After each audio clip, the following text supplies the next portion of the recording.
Essa aula vai ser uma breve introdução à ecocardiografia point of care, que é a ecocardiografia que a gente usa como intensivista, tá? Longe aqui de exaurir o assunto, até porque o que eu sei mais que vocês é muito pouco, então vou só apresentar o que me foi apresentado e a partir daí a gente pode começar a desenvolver mais habilidade nesse ponto. O que eu vou falar nessa aula? Falar sobre o exame em si, sobre as janelas ecocardiográficas, análise da contratilidade, análise de câmaras, análise de volemia e análise de débito cardíaco. A princípio, também queria falar de protocolo de análise de avaliação do choque e de condução de parada cardiorrespiratória, mas ia ficar muita coisa para essa aula, acho que a gente vai ter aula sobre isso em outro momento. Sobre o exame em si, né? A gente, assim como qualquer outro exame point of care de ultrassom, ele faz parte do exame físico, né? É inconcebível achar que ele é uma coisa além do exame físico, né? Assim como muitas pessoas achavam que o estetoscópio era uma coisa além quando ele foi criado, né? A gente tem que olhar para trás e aprender que a gente pode agregar tecnologia no exame físico no paciente, isso só tem a trazer benefício para todo mundo, né? Então, entender que esse exame, o Echo Point of Care, ele faz parte do exame físico do paciente. E assim como qualquer exame no exame físico, você vai fazer só se tiver uma necessidade de fazer, né? Todo exame ele vai responder perguntas que você vai fazer. Então, se não há necessidade gritante de você fazer um exame, você não vai fazer, né? Você não vai testar se o paciente está com quadril luxado, se não tem motivo para você acreditar que o quadril dele esteja luxado em todos os pacientes. A mesma coisa, você não vai fazer um eco em todos os pacientes se você não tem motivo para acreditar que tem alguma resposta que você possa obter, né, provável ao fazer esse exame. E tem que ter em mente também que a ecocardiografia point of care ela vai ser diferente da ecocardiografia que o ecocardiografista faz, né? O eco oficial, né?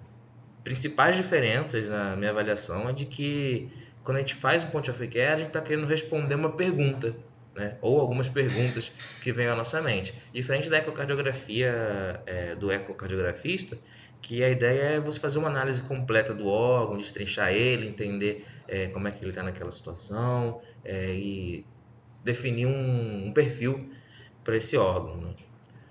A ecocardiografia pontifical ela vai ser muito mais focada, a gente vai fazer um exame muito mais rápido, muito mais focado, né, em responder o que a gente quer, enquanto o ecocardiografista ele vai fazer um exame mais amplo, ele vai olhar o coração como um todo, vai entender como é que as coisas estão acontecendo ali e vai tentar extrair mais informações do que o que a gente pode e quer fazer com o point of care. Mas uma das principais diferenças que eu acredito é que o point of care ele é feito por quem conhece mais o paciente, que é o intensivista que está ali do lado do paciente o dia inteiro, que já está há dias com esse paciente, por exemplo, que conhece o paciente, tem mais informações sobre a clínica, sobre a história dele, evolutivamente. É quem está fazendo, ele tem esse conhecimento maior, diferente do cardiologista, que é a pessoa que conhece muito mais o órgão e o sistema cardiovascular, tem muito mais conhecimento sobre isso, tem muito mais conhecimento sobre as técnicas de avaliação no ultrassom, né? Mas que ele acaba conhecendo menos o paciente, né? Então ele vai acabar sendo um suporte, o ecocardiograma oficial, né? Enquanto o eco point of care ele vai ser uma resposta para as perguntas que você tem pontualmente naquele momento. E geralmente o eco point of care ele vai ser feito num cenário de urgência, enquanto o eco oficial ele é um exame eletivo, né? Você não vai mandar o ecocardiografista sair de casa 3 horas da manhã para vir fazer um eco num paciente, né? Muito provavelmente você não vai fazer isso. Você vai ter que tomar suas decisões baseadas em outras coisas, em outros achados, ou você mesmo fazer um ecocardiograma point of care, se vier o caso. É um exame que tem uma curva de aprendizado relativamente rápida, porque ele é simples, né? Isso não quer dizer que você vai masterizar esse exame muito rápido, até porque você vai precisar de muitos e muitos exames realizados para treinar o olho, tá? Mas a curva de aprendizado dele é uma curva de aprendizado simples, né? Um último estudo que saiu sobre uma análise de curva de aprendizado de POCs com ecocardiograma empregou esse protocolo aqui. Foram 2 horas de discussão teórica, 20 casos simulados, e 20 casos reais, todos em 4 blocos. Ou seja, era meia hora com discussão de teórica, 5 casos simulados e depois 5 casos reais, né? Dividido em 4 vezes, em 4 semanas. E a gente vê como resultado desse trabalho que a gente conseguiu uma curva de aprendizado muito boa e os médicos treinados, eles atingiam uma resolutividade de acima de 85% na realização desse exame. Coisas importantes que a gente precisa ter em mente quando vai fazer o exame, antes do próprio exame, né? Observações mais técnicas.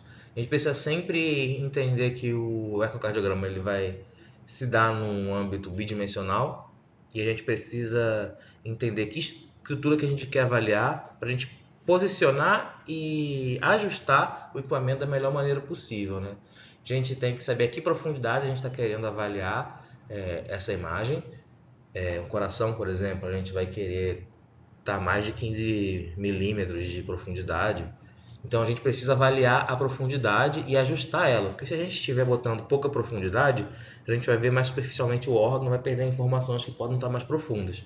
Se a gente bota ele muito profundo, a resolutividade daquelas informações que estão mais superficiais, elas vão acabar se perdendo. Então a gente precisa ajustar para uma profundidade ótima todo exame que a gente vai fazer. E aí não é só o eco, qualquer avaliação ultrassonográfica a gente vai precisar ter uma noção de onde a gente quer olhar, o que a gente quer olhar e o que a gente vai fazer. A gente sabe fazer isso muito bem quando vai fazer uma punção. Ninguém bota 18 milímetros de profundidade para pegar um acesso, né? Porque senão a gente não vai ver a veia que a gente quer pegar. Geralmente a gente bota 4 milímetros, 3 milímetros, porque o vaso vai estar numa profundidade de 2 milímetros geralmente, né? Desculpa, 2 centímetros, né? Provavelmente. O eixo é muito importante, acho que é um dos exames ultrassonográficos em que o eixo da avaliação ele é o mais importante para a gente poder garantir que as imagens que vão estar sendo formadas elas vão estar representando o padronizado, né? Não quer dizer que você não possa olhar em qualquer eixo, você pode olhar em qualquer eixo, mas você acaba perdendo a comparatividade com a literatura, com o que é padronizado, você perde os parâmetros, então você tem que garantir sempre que as coisas estão no eixo ideal e fazer essa análise antes de começar a analisar de fato o que você está vendo na imagem. E o ganho é o brilho da imagem, basicamente, né? A gente precisa ajustar o ganho para garantir que a gente esteja vendo o que a gente quer ver. Às vezes, se a gente deixa um ganho muito alto, coisas que são muito ecogênicas acabam ficando mais ecogênicas ainda e acabam tirando a definição do que está em volta. Ou se a gente tiver com um ganho muito baixo, a gente acaba não vendo nada, né? Essas imagens aqui a gente pode ver uma estrutura com muito ganho e a mesma estrutura com um ganho muito baixo. As formas de pegar no probe são muito importantes. Provavelmente você vai ser muito julgado pela forma como você pega o probe. Tá? Isso denota a sua familiaridade com o exame. Não existe jeito certo nem errado, mas para evitar que você seja julgado, é bom você se adaptar a pegar essas duas maneiras, que dizem que são as melhores. Né? A primeira se segura com uma caneta, que você vai acabar fazendo a maior parte do exame do eco à beira do leito nessa pegada, e em uma das janelas a gente vai acabar fazendo uma avaliação com a ponta do dedo, que você segura o probe dessa maneira que é a direita, onde você usa a estabilidade do dedo indicador e a força dele para poder fazer pressão e abaixar ou elevar o probe.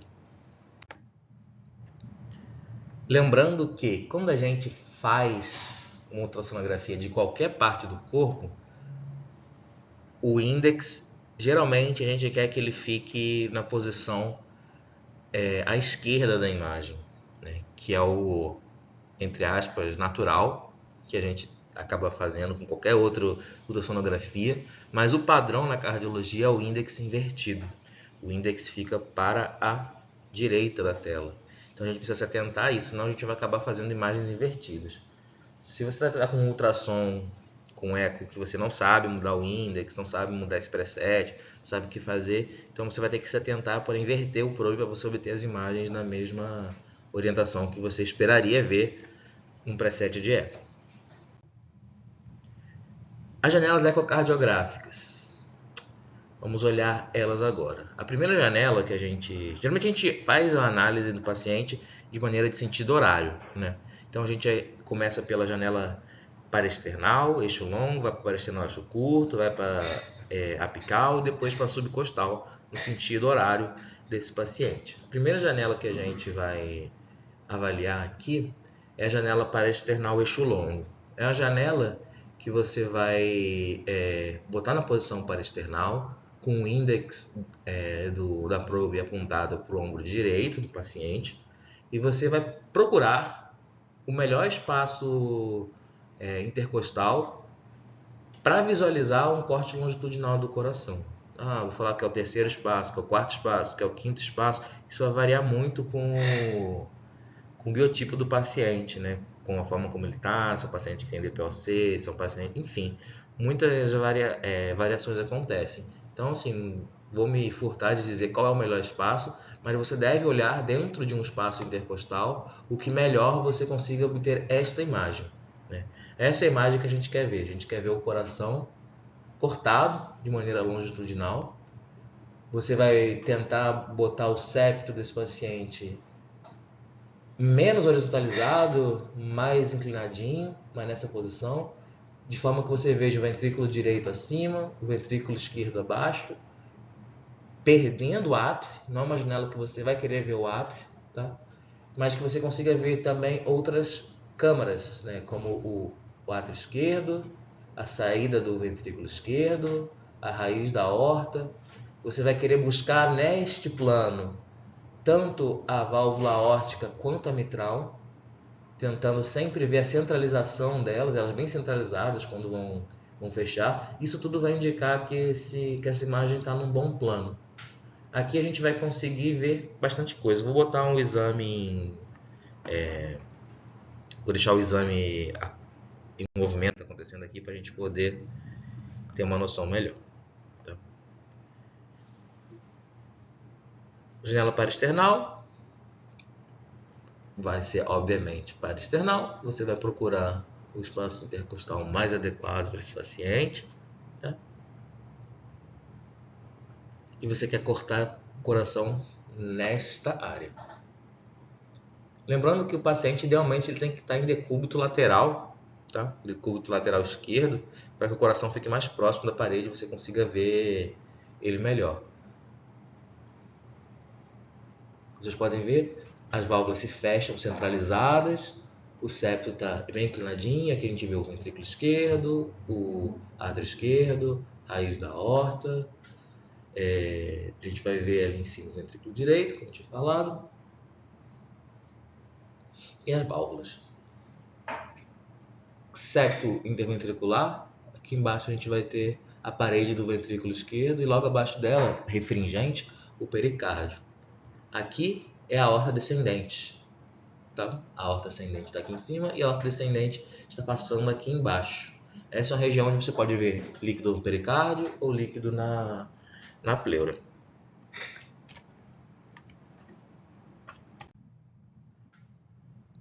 Guardem essa imagem, que é isso que você quer buscar. Às vezes você não vai conseguir ver com tanta qualidade, tá? Você não vai conseguir uma janela tão adequada, mas é esse o ideal de janela que você quer procurar quando você está janelando dessa maneira, tá bom?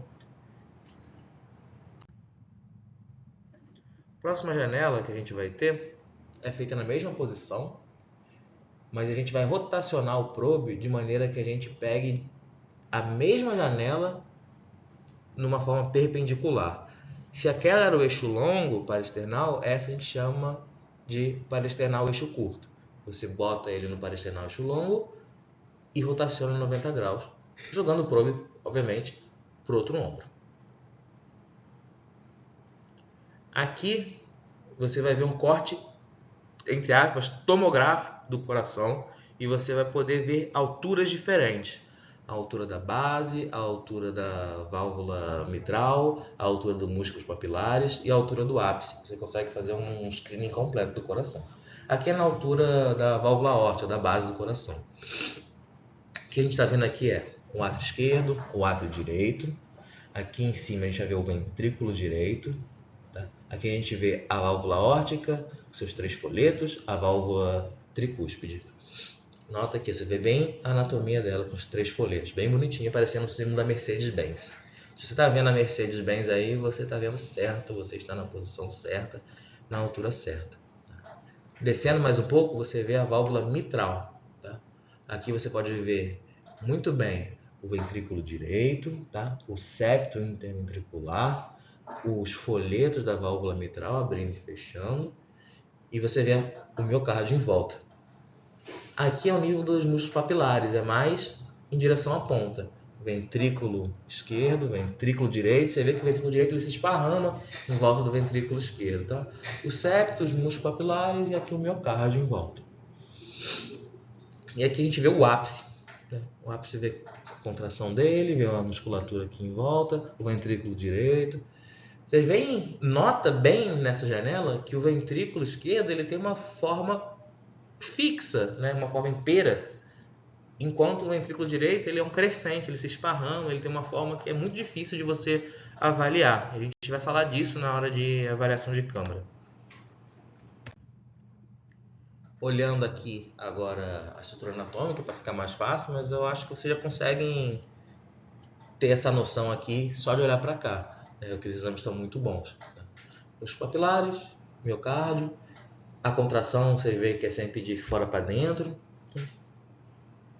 Não tem muito que ficar matutando aqui, né? Tá bem observado. Se vocês tiverem com dificuldade de ver no ultrassom, vocês me avisam, tá?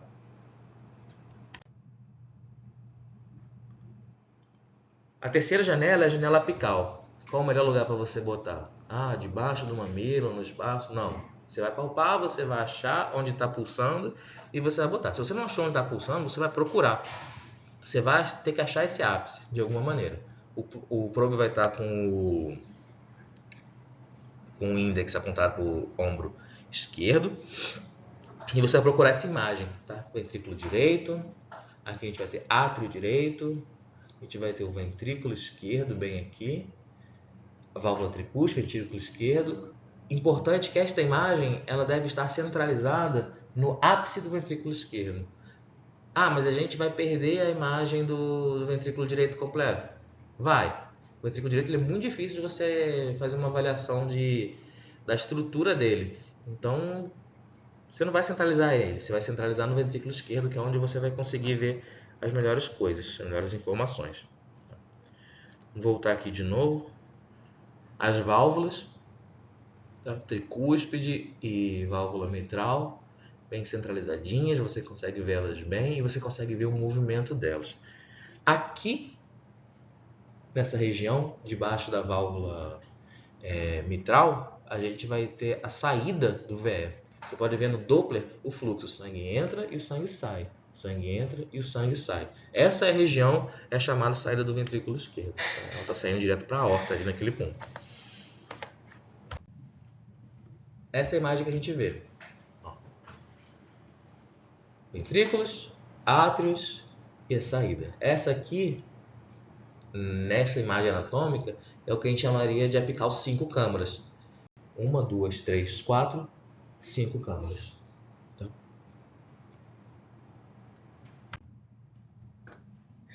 E a última é a mais diferentinha. Deixa eu tirar esse som aqui. É a janela subcostal. A gente vai ver ela debaixo do apêndice tifoide, tá?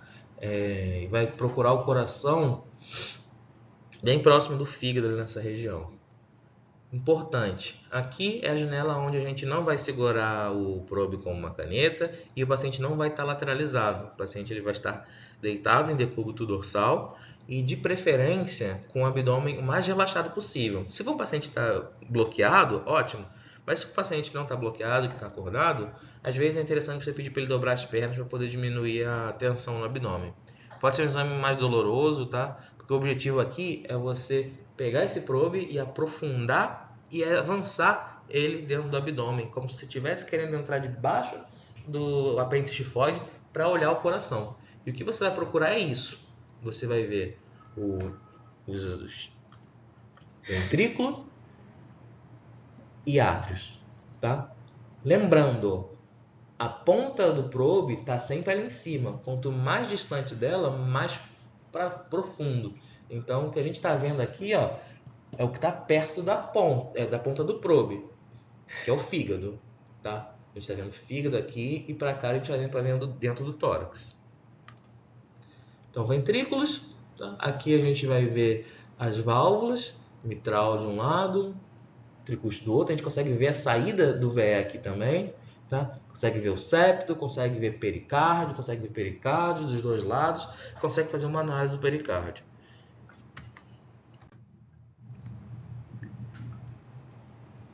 Essa janela é uma janela all around. Essa é uma janela que você vai conseguir usar para ver tudo. Mas nada que você vai ver aqui é a melhor forma de você ver. Você conseguiria medir, por exemplo, aqui nessa saída do VE, o débito cardíaco desse paciente, mas não é a melhor forma de você medir, não é a mais acurado. Você consegue ver mobilidade das câmaras, mas não é a mais acurado. Você consegue ver distensão, não é mais acurado. Mas é uma janela onde, se você tivesse que escolher uma para usar, é a janela onde você conseguiria fazer uma análise mais completa do coração. Obviamente, pecando na sensibilidade.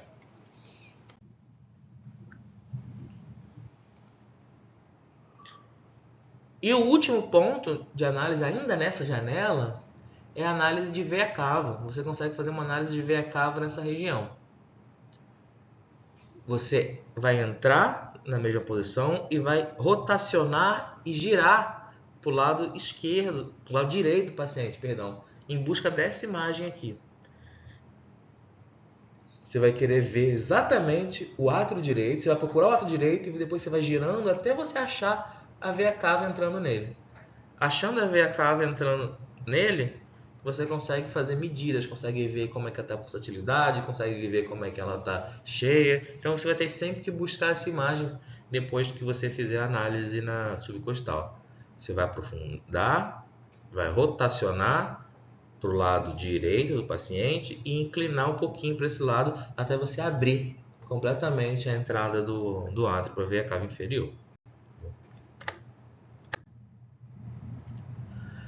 Beleza, alguma dúvida das janelas? Tranquilo? Agora começam umas análises que você pode fazer a partir destas janelas. Tá? Análise de contratilidade foi a primeira que eu escolhi para trazer aqui. Tá? Aqui a gente quer ver como que o miocárdio está espessando. Se esse miocárdio parece que está espessando e contraindo de maneira adequada, ou se ele parece que ele não está fazendo a sua função de maneira correta. Tá? Vai ser uma análise grosseira. Tá? Você não vai fazer uma ventriculografia, você não vai fazer um ecocardiograma maravilhoso aqui, como se você fosse um ecocardiografista, tá? Você vai fazer uma análise grosseira buscando alterações de mobilidade da parede. É isso que você vai buscar com essa análise de contratilidade. Veja aqui, ó, nesse exame a gente consegue ver as paredes contraindo. Aqui em cima a gente consegue ver o miocárdio. Vocês veem que ele se espessa, que ele tem na diástole uma grossura, uma espessura, e na sístole ele tem outra. O mesmo a gente pode ver, forçando um pouquinho a barra aqui na parede livre do VD. O mesmo a gente pode ver aqui na parede do VE, ó, como é que ela espessa. Tá? A gente pode ver isso nos átrios, então a gente consegue ver um espessamento. Isso aqui é uma contratilidade plenamente normal que a gente quer ver. A gente quer ver o espessamento.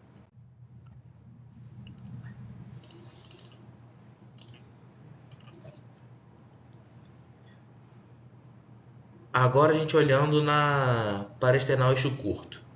Notem como o miocárdio como um todo se espessa e se aproxima do centro. Se você botar o cursor no meio, ou se você enfiar o seu dedinho aqui no meio, como você estiver fazendo, você vai ver que todas as paredes se aproximam ao mesmo tempo, simultaneamente, na mesma magnitude desse centro. Isso mostra uma boa contratilidade global nessa câmara, nessa altura que você está vendo. Tá?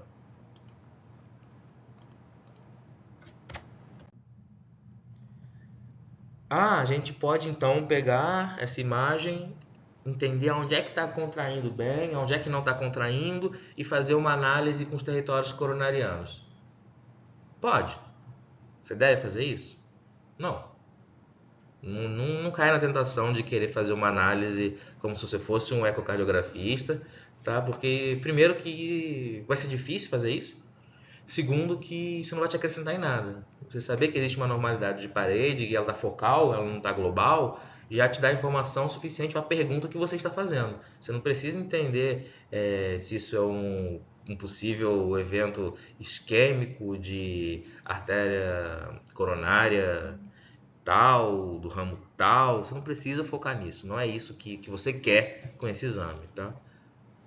Muito bonito isso aqui, muito legal, muito... você vai parecer muito inteligente se você falar isso, mas não é sobre parecer inteligente esse exame, é sobre te trazer uma resposta com a pergunta que você está fazendo, tá bom? Então não caia na tentação de querer dar passos além da sua perna.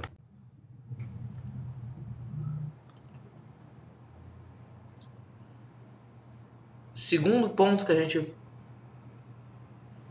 vai avaliar aqui é a capacidade de contração dessas paredes. Vejam só. Claramente, a contratilidade não está correta. A contratilidade não está globalmente igual. Você vê que as paredes aqui... Vou voltar. A gente vê uma contratilidade do septo muito reduzida, enquanto a contratilidade da parede livre está normal, não está nem hipercontrátil. Tá?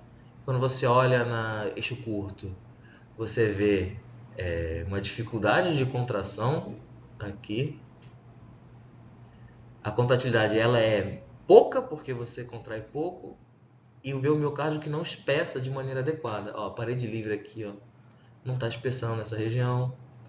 Esse septo aqui, ele espessa mais na base do que na região do ápice. É esse tipo de análise que você tem que ver. Você tem que saber olhar um ventrículo e dizer, esse ventrículo ele não está contraindo de maneira homogênea, ele não está contraindo como deveria, a gente tem uma hipocontratilidade ou uma acinesia do septo, da parede lateral, do ápice, do que quer que seja, tá? E morreu aí. Isso já é suficiente para te ajudar nas suas hipóteses diagnósticas. Contratilidade, ok? Fração de ejeção. Análise da fração de ejeção, mais uma vez, análise subjetiva, tá? Uma categorização grosseira que você vai fazer. Você vai olhar para esse miocárdio e dizer, você vai olhar para essa câmara e dizer se ela está com uma fração de ejeção boa, moderadamente reduzida para boa ou reduzida. Tá?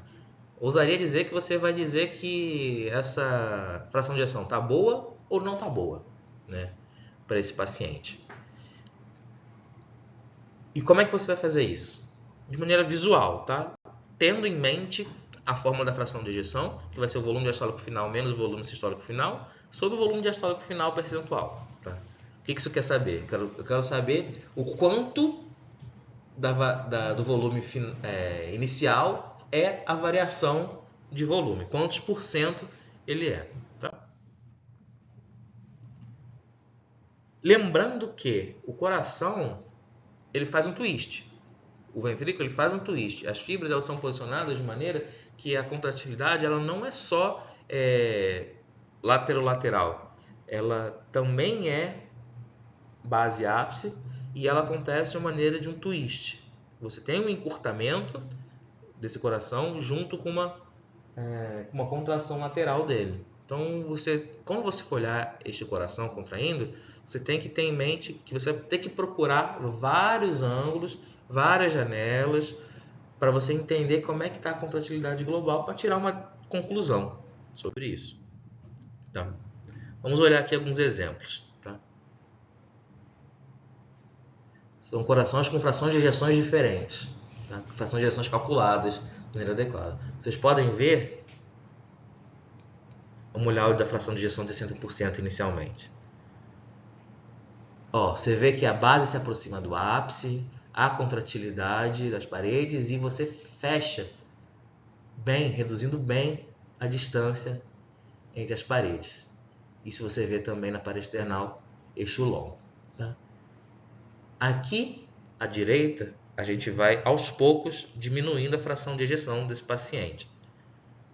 Note que é difícil você ver uma diferença entre a fração de ejeção de 60, uma de 55, uma de 50. Né? Obviamente que esse coração aqui ele está mais cansado, ele encurta menos, ele fecha um pouco menos as paredes, mas você não tem um olho de ventriculografia para você conseguir dizer isso. O que você pode me dizer é que provavelmente esse coração aqui está com uma fração de ejeção boa o suficiente para o que o paciente precisa. Esse aqui deve estar também, esse aqui deve estar também, esse aqui começa a estar mais ou menos, mas como você vai dizer se isso aqui está bom ou não, vai depender também do que você espera que o paciente esteja precisando, tá, de débito. E lembrar que um paciente que já tem já está acostumado a ter um ventrículo sobrecarregado para dar conta de emitir um débito adequado, uma fração de ejeção curta, ele é plenamente funcional. Então você tem que ter todo esse tipo de avaliação criteriosa quando você vai dizer se essa fração de ejeção está boa ou está ruim.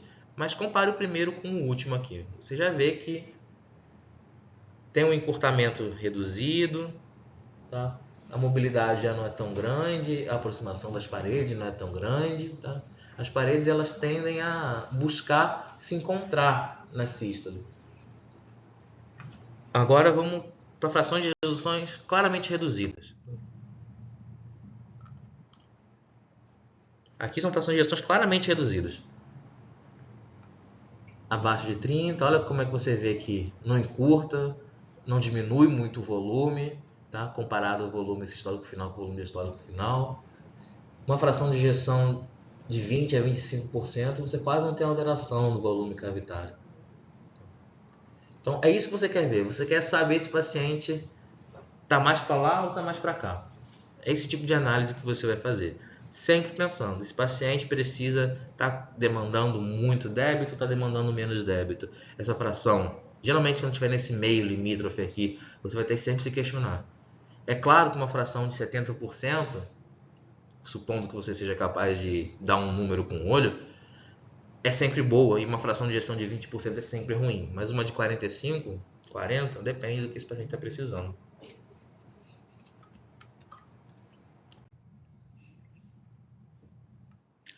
Outra maneira de você fazer essa análise é usando o modo M. Acho que a gente está todo mundo aqui já acostumado com o modo M, tá? Vou mostrar aqui como é que se faz. Você vai pegar um par external, ó, repare que essa imagem aqui é uma imagem que tem muito mais a ver com o que a gente vê no nosso dia a dia, tá? É uma imagem mais difícil, com ultrassom ruim, tá? Chiada. Isso é mais ou menos o que a gente vê no dia. Não é aquela coisa bonita que a gente está vendo até agora, tá? Você vai pegar o cursor do modo M e você vai botar de maneira que você consiga ver um corte no meio do VE. Ativa o modo M. Veja, esse meio aqui é a cavidade do VE. Aqui é a variação das paredes de acordo com a diástole e a sístole. Ó, ele vai fazer a primeira medição na diástole. Diâmetro 3,5 cm. Agora ele vai fazer a análise da medida na sístole, 2,14. Ele usou o preset para medir, que já quantificou automaticamente a fração de ejeção. Se você não tiver feito isso, você vai pegar sua calculadora e vai fazer 3,5 menos 2,84, vai dividir isso por 3,5. E aí você vai ter sua fração de ejeção estimada. É verdade esse bilhete? Não é verdade esse bilhete, mas é uma estimativa provavelmente adequada. Lembrando que aqui você está ignorando a contração no eixo base apical desse paciente, que é muito importante, tá? Inclusive, quando você tem anormalidade de motilidade de parede, se você tiver um ápice que parou de funcionar, que não está contraindo, já botem na conta que você perdeu uns 20% dessa fração de ejeção desse paciente, porque o ápice é importante, tá? É importante ele encurtar na propulsão do sangue. Análise de câmaras. Análise de câmaras, a gente vai precisar, mais uma vez, fazer uma análise grosseira, fazer uma estimativa. Você não vai medir o átrio esquerdo e dizer que ele está com tantos milímetros, e isso dentro da tabela tal, do estudo tal, no paciente com essa idade, com esse sexo, quer dizer que ele está com o átrio aumentado. Não. Você vai fazer uma análise grosseira. Eu acho que, assim, eu estou repetindo isso, mas é para ficar bem claro na cabeça que você não está fazendo um ecocardiograma oficial. Você está fazendo um exame físico nesse paciente. E a análise é grosseira, a análise é subjetiva, tá bom? O que a gente acaba usando quando vai fazer uma análise de câmaras? Regra dos terços. Fica na regra dos terços que não tem erro, tá? Você vai botar esse paciente aqui, por exemplo, na janela parasternal eixo longo, você vai olhar aqui e você vai dividir em 3 partes. 3 terços. O terço de cima deve ser o tamanho do ventrículo direito, o terço do meio deve ser o tamanho do arco aórtico e o terço de baixo deve ser o tamanho do átrio esquerdo. Se as coisas estão variando muito disso, você tem que buscar quem é que está aumentado. Aí. Mesma coisa vai valer quando a gente olhar na apical 4 câmaras. 2 terços vai ser ventrículo direito e 1 terço átrio direito. 2 terços vai ser ventrículo esquerdo e 1 terço vai ser átrio esquerdo. O ventrículo direito ele vai ter mais ou menos o tamanho de 2 terços do ventrículo esquerdo. Tá? Difícil de ver. Compara os dois. Se o ventrículo direito está do tamanho do ventrículo esquerdo, provavelmente não está certo. Se ele está maior do que o ventrículo esquerdo, está claramente errado. Tem uma sobrecarga nessa câmara. Tá? E aí, se tem sobrecarga na câmara direita, é porque já teve uma sobrecarga atrial direita antes de ter no ventrículo direito. Tá? A sobrecarga atrial ela sempre antecede a sobrecarga ventricular. Note, essa avaliação é uma avaliação comparativa.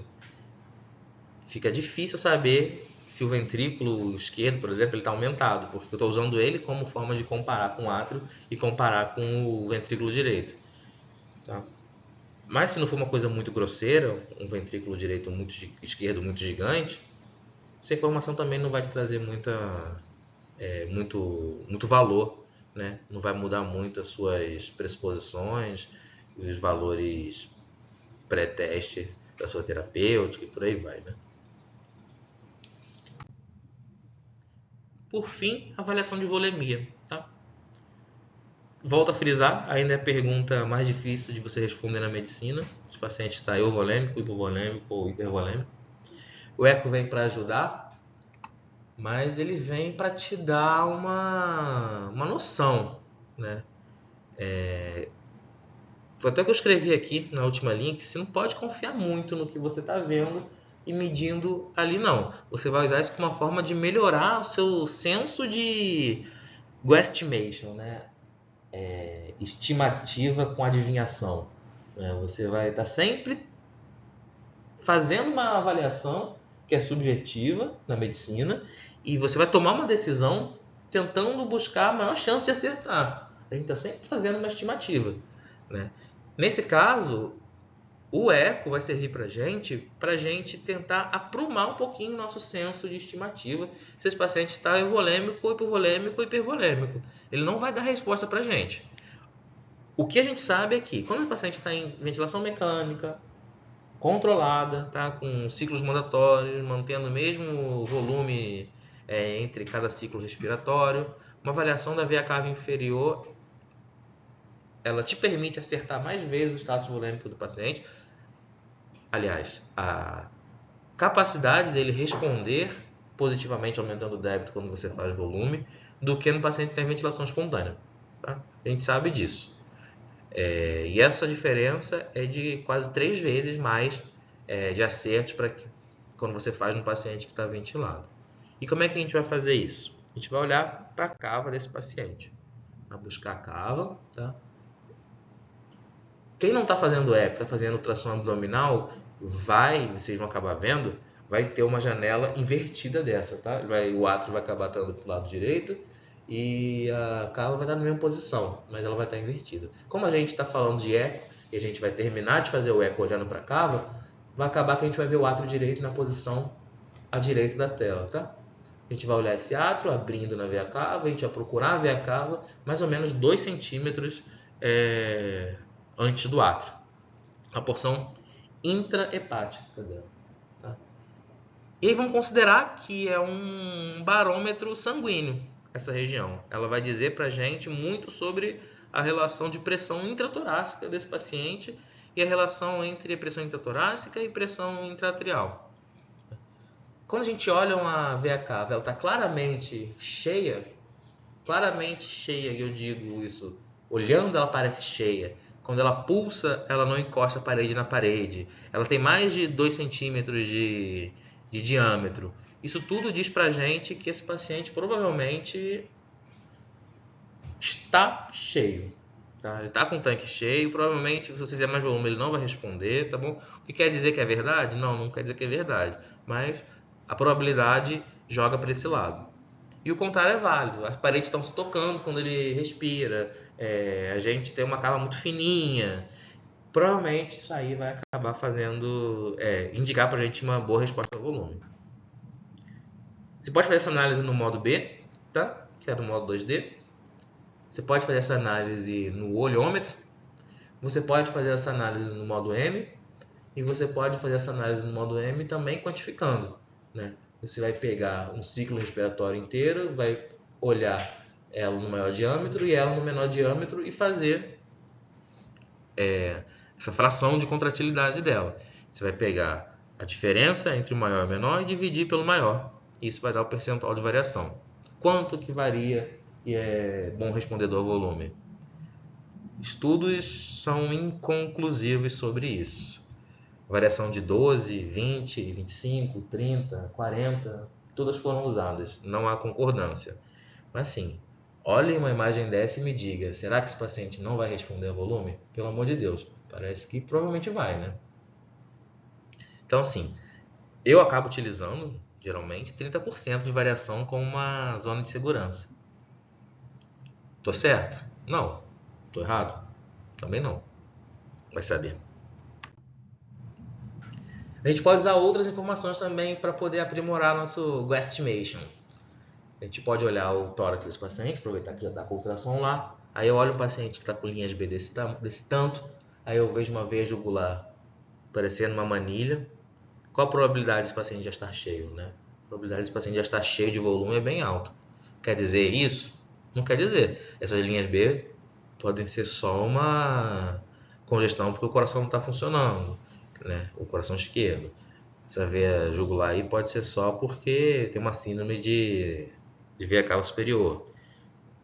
Enfim, a gente estudou medicina para tomar decisões baseadas em vários achados. Então, a gente não pode nunca olhar uma coisa só e tomar uma decisão a partir dela.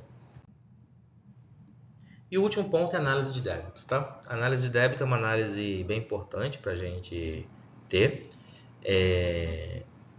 O débito cardíaco num coração que é saudável, que não tem nenhuma obstrução, vai ser igual em qualquer ponto que você medir. Se você medir na saída do VD, se você medir na artéria pulmonar, se você medir na aorta, se você medir na saída do VE, onde você quiser medir o débito, ele vai ser igual.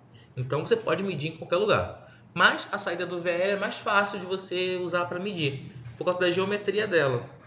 A geometria mais regular e mais fácil de você fazer matemática dentro do coração é a da saída do VE, porque ele é um cilindro.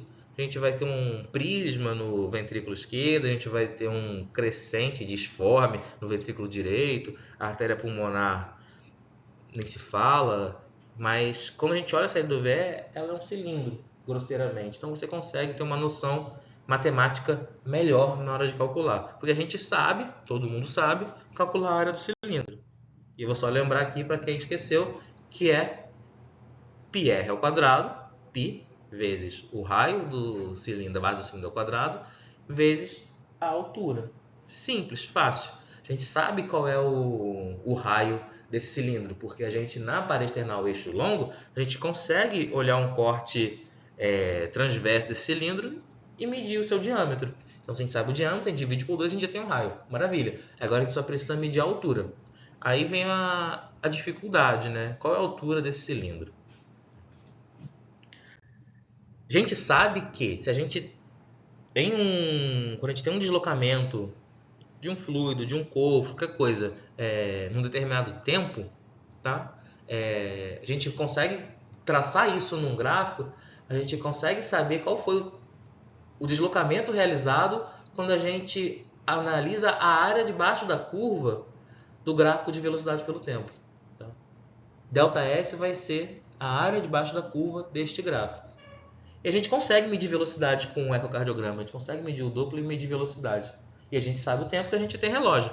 Então, se a gente conseguir medir a velocidade na saída do VE no tempo X, a gente consegue, através de uma integral, calcular a área sobre essa curva. E a gente consegue saber o deslocamento que o sangue fez na saída do VE, ou seja, a altura desse cilindro. Como é que a gente vai fazer isso? A gente vai posicionar o Doppler pulsátil na saída do VE e vai medir a velocidade naquela região. Essa curva, essa imagem que a gente obtém no Doppler, ela é para a gente, a cada milissegundo, a cada tantos tempos, a velocidade que o sangue estava passando ali. Então, se a gente mede essa área aqui de baixo, a gente tem o deslocamento, a altura do nosso cilindro. Então, como é que fica o volume sistólico? Vai ficar o diâmetro da saída do VE dividido por 2, está na base, como raio, e o VTI, a integral da velocidade sobre o tempo na saída do VE, como altura. Tendo essas informações, a gente vai fazer uma conta bem simples. Tá? O volume sistólico vai ser π vezes o diâmetro sobre 2 ao quadrado, vezes o VTI. Lembrando, a gente precisa conseguir medir direitinho, com muito carinho, essa saída do VE, porque ela é ao quadrado. Então, qualquer erro aqui é um erro ao quadrado. Tá? E entender que existem parâmetros de normalidade na saída do VE, entre 1,5 e 2,1, 2,2, né? 1,8, 2, são parâmetros de normalidade. Geralmente, as pessoas não vão variar muito disso. Se você está vendo uma coisa muito dispar disso, mede com mais carinho, posiciona direito, tenta posicionar melhor a válvula órtica ali, certinha no meio, mede direitinho para conseguir essa informação. Depois que você conseguir essa informação uma vez, você não precisa ficar medindo de novo, porque o coração dessa pessoa não vai mudar, essa estrutura é uma estrutura fixa. Então você vai ter o diâmetro e você vai precisar só avaliar o VTI a partir daí para saber o VTI e a frequência cardíaca, né? Para você saber se o débito cardíaco mudou desse paciente. Então você vai ter essa medida desse diâmetro e a medida do VTI e você vai fechar o volume sistólico, que é o volume que está naquele cilindro chamado saída do VE. O débito cardíaco a gente sabe que é o volume sistólico vezes a frequência cardíaca e o índice cardíaco vai ser o débito cardíaco sobre a área de superfície corporal. Então a gente vai precisar só dessas duas medidas, 3 medidas, né? O diâmetro, o VTI e a frequência cardíaca para definir o débito desse paciente. Tá?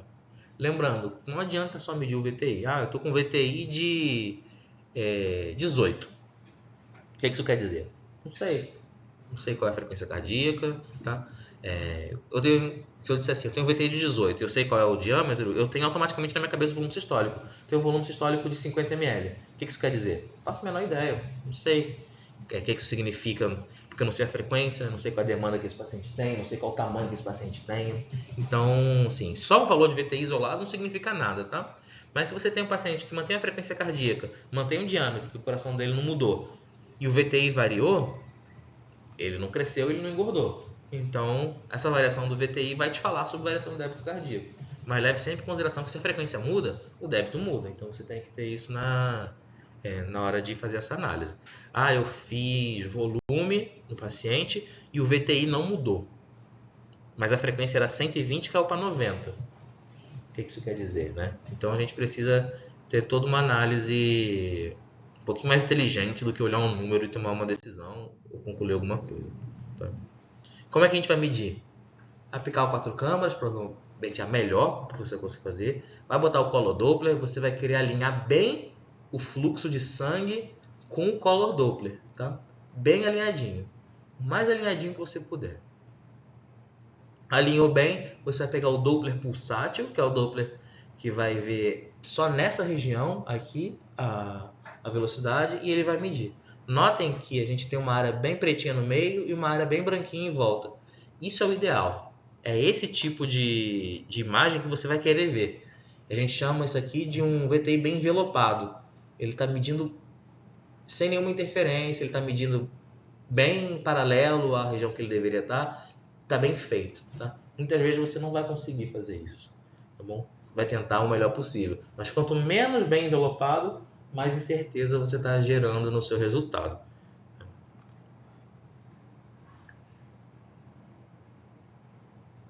Você vai pegar, vai olhar alguns. Aqui a gente vê que ele não varia muito, então você pode escolher qualquer um e ir com o botão de... vai depender da máquina, tá? Mas um botão de calcular e você vai desenhar em volta a curva. Tenta desenhar o mais justo possível para não acrescentar erro nesse VTI, de graça. E você vai pegar essa região. Às vezes você vai acabar vendo, tá vendo esse pico aqui do lado?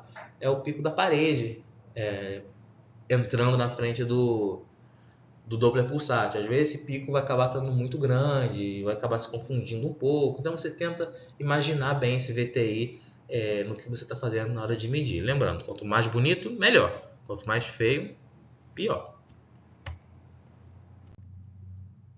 Recapitulando, então, a gente vai pegar o paciente, a gente vai posicionar sempre o paciente o melhor possível, tá? Porque muitas vezes o pulmão vai ficar na frente do coração, você não vai conseguir ver nada, vai ter um trabalhão. Isso vai ser bem pior no paciente que está ventilado mecanicamente, que vai estar com pressão positiva, e aí a chance do pulmão estar na frente do coração aumenta muito. Então, siga sempre o protocolo de análise de sentido horário para não se perder, para sempre a mesma coisa todas as vezes, mantenha uma rotina na sua cabeça, né? Fazer, e sempre tente responder perguntas dicotômicas. Aumenta a câmera? Sim ou não? Quero saber quanto de aumento tem. Sim ou não? Há derrame pericárdico? Sim ou não? Há redução de fração de ejeção? Sim ou não? Há normalidade de motilidade de parede? Sim ou não? E esse paciente é provável responder volume? Sim ou não? Tá? Esse tipo de pergunta que você tem que se fazer. Aí você quantifica o débito e utiliza essas respostas para você melhorar o seu raciocínio clínico, não para definir condutas. Você não vai pegar uma resposta, tem derrame pericárdico, vou fazer uma função de Marfan. Não é assim que funciona. Tá bom? Use as respostas que você encontrar para ajudar no seu raciocínio clínico para tomar uma decisão mais assertiva e com mais probabilidade de você acertar e tomar uma boa conduta. Mensagem final: estude e pratique, né? A mente e o olho devem estar constantemente afiadas. Quanto mais a gente fizer, melhor. Tá? Um número bom é 50 exames. A partir de 50 exames, dá para dizer que você está começando a afiar. Se você não mantiver constantemente afiado, seu olho já não vai estar tão bom, né?